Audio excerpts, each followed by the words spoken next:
Então vamos cutucar um pouquinho aqui. Vamos lá. Porque nós estamos aqui. Se o fisioterapeuta pode atuar ambulatoriamente, vamos dizer, eu sou fisioterapeuta, eu tenho a minha clínica, eu preciso ser chancelado por algum médico? Claro que não, né? O fisioterapeuta, especialista em fisioterapia cardiovascular, ele é um profissional de primeiro contato. Ele não necessita ter encaminhamento de outro profissional para atender o seu paciente. Então, realmente... Eu preciso ter um médico presente na minha sala para eu poder trabalhar? Em hipótese alguma, né? Como um profissional autônomo, e essa autonomia é garantida, inclusive, pela última decisão da Justiça Federal, o profissional ele pode atuar sem a presença de qualquer outro profissional dentro de seu consultório. Então, deixar claro para vocês, quem tem dúvida, fisioterapeuta que tem dúvida, vai trabalhar na área cardiovascular, a gente tem autonomia para atuar com os pacientes cardiopatas, com alterações de síndromes metabólicas, pacientes pneumopatas. Nós temos autonomia para atuar de maneira independente, tá? Mas eu sempre gosto de alertar que, primeiro, a gente tem que saber fazer uma boa avaliação. A gente tem que saber qual o risco desse paciente. Nós temos dentro das doenças cardiovasculares, a gente tem doenças boas, tipo paciente com risco moderado. Lógico, não estou falando de paciente de baixo risco. Pessoas de baixo risco que nem são pacientes, eles vão para a academia. Agora, se está com risco moderado, um risco alto, muito alto, você consegue estratificar isso e você dizer se tem condições de atender aquele paciente ou não. Você pode chegar e falar, olha, esse tipo de paciente eu não tenho condições de atender na minha clínica, porque se der alguma intercorrência eu não tenho suporte. Ou não. Esse tipo de paciente eu atendo tranquilamente aqui na minha clínica. Não tem problema nenhum. E a minoria dos pacientes são de alto risco. E esses pacientes de alto risco, muitas das vezes, eles têm que ser vistos dentro de uma unidade hospitalar. Tá? E os outros pacientes, se a gente fizer uma boa avaliação pré-participação, a gente sabe a intercorrência, qual tipo de intercorrência que pode acontecer, quando ela vai acontecer e o que eu vou fazer se acontecer. Tá? Então, deixar bem claro que o fisioterapeuta ele atua de maneira independente. Só fala uma coisa, aprenda a avaliar e estratificar o risco do seu paciente para você não cometer erro. Tá? Fora isso, o fisioterapeuta atua independentemente. Exatamente, doutor Leonardo Alves. Inclusive, é importante mencionar que o fisioterapeuta ele tem autonomia para prescrever o seu tratamento. Se ele receber a prescrição de outro profissional, um médico, prescrever a atuação que ele deve realizar no paciente, né, ele está infringindo ao nosso Código de Ética Profissional.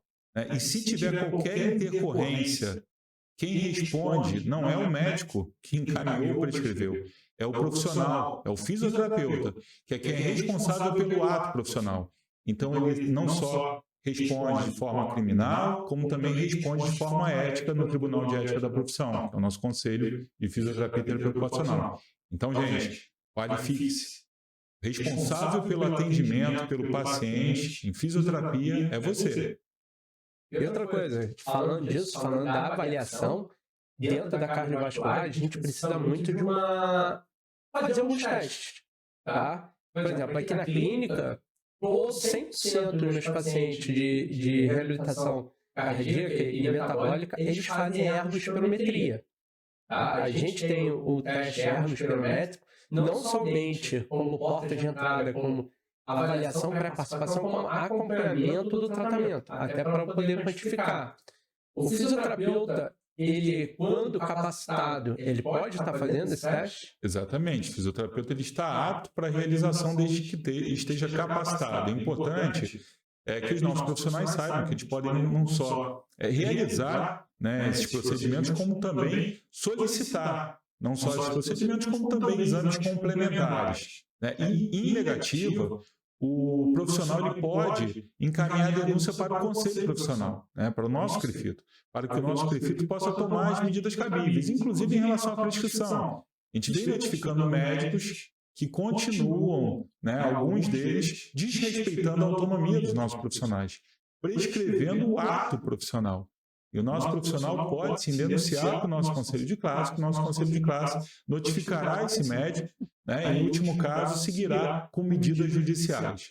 Então, se você tiver o seu direito negado, seja através de exame complementar que você fez, seja através de um ato profissional, denuncie ao CREFIP 2. É porque é importante isso da solicitação de exames, porque, assim, trabalhar com reabilitação cardíaca, metabólica, assim, a gente está numa linha muito tênue entre fazer o bem e fazer o mal para o paciente, né? E todas as áreas têm, mas na cardiovascular a gente sabe que fazer o mal ali, às vezes, é matar o paciente, né? Então, se a gente não tem o poder de pegar aquele indivíduo que a gente sabe que, por exemplo, tem um limiar isquêmico, mas a gente não sabe onde está esse limiar isquêmico, como que eu vou tratar ele? Eu não posso chegar e pegar um paciente com limiar isquêmico, eu vou fazer um teste caminhado em 6 minutos. Cara, não vai me dar resultado ainda. Eu acho perigoso fazer esse tipo de teste para esse paciente. Eu tenho que chegar, poder fazer, posso solicitar uma cintilo para esse paciente, para ver se ele faz isquemia durante o esforço, e aí eu sabia solicitar esse exame. Eu posso solicitar, na minha clínica eu não tenho uma ergospirometria, eu posso solicitar um teste cardiopulmonar, uma ergospirometria? Pode, o fisioterapeuta pode. Até porque isso que vai garantir o resultado do seu tratamento e segurança para você. Para você depois não estar respondendo por ter feito um tratamento empírico de maneira leiga com o seu paciente. Exatamente, exatamente. E a nossa resolução que disciplina o nosso código de ética profissional, ele traz bem claro que o profissional ele deve aceitar apenas, né, serviço ou função em que esteja capacitado para realizar. Então, se você não tem a capacitação adequada para tratar dentro da área de fisioterapia cardiovascular, não deve realmente atuar nessa área. E tampouco solicitar exames, enfim, que poderão ser utilizados apenas por aqueles que têm a capacitação adequada para poder subsidiar o seu ato profissional. Isso é importante até para valorizar o profissional, né? Porque quando você tem segurança que faz, o paciente percebe que você tem segurança, você valoriza a sua profissão. Porque senão daqui a pouco o pessoal vai chegar, não faz cardio, não faz reabilitação cardíaca não, porque o risco é maior do que não fazer. Na verdade, quando você tem um profissional gabaritado, capacitado para fazer isso, os resultados são absurdos com o paciente. Eu tenho paciente